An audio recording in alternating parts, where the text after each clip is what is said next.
Did you make a mistake? Some won't say that. They'll just think it. And some might say, did you make a mistake? Our president is a pathological liar. Since releasing my drug pricing blueprint in May, 16 drug companies reduced their list prices, rolled back increases, or froze their prices for the rest of the year. The truth. There have been more drug price increases than decreases since Trump took office, and he can't really claim credit for any of the decreases either. This past May, President Trump predicted that his American Patients First plan would lead drug companies to voluntarily make massive cuts to drug prices. But if you still feel like your medication is unaffordable, you aren't mistaken. There haven't been any massive cuts to drug prices.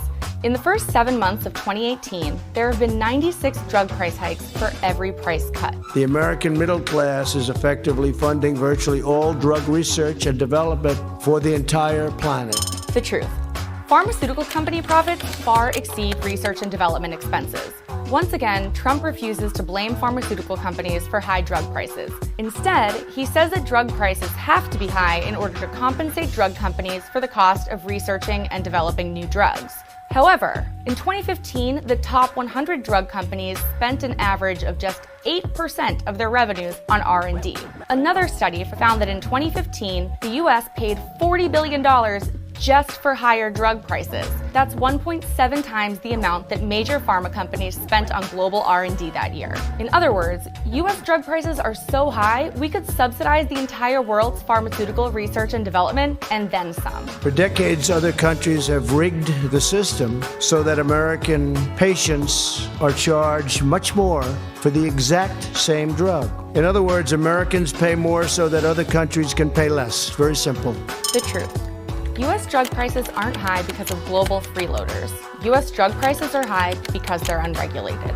Donald Trump refuses to blame greedy pharmaceutical companies for our nation's outrageously high drug prices. Instead, he continues to claim that the only way to lower drug prices in the United States is to raise drug prices in other countries. Let that sink in.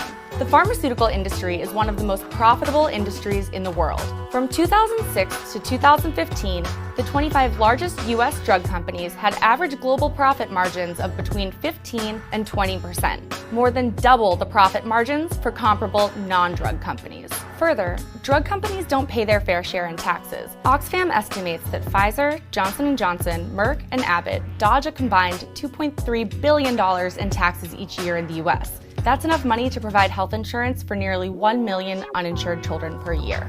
Despite what Trump says, other countries don't pay lower drug prices than us because they've rigged the system. Other countries pay lower drug prices because, unlike the United States, their governments directly negotiate drug prices with manufacturers. The truth is plain and simple. Drug prices in the US are high because they are unregulated. And until Donald Trump follows through on his campaign promise to let Medicare negotiate drug prices with pharmaceutical companies, they'll stay high too.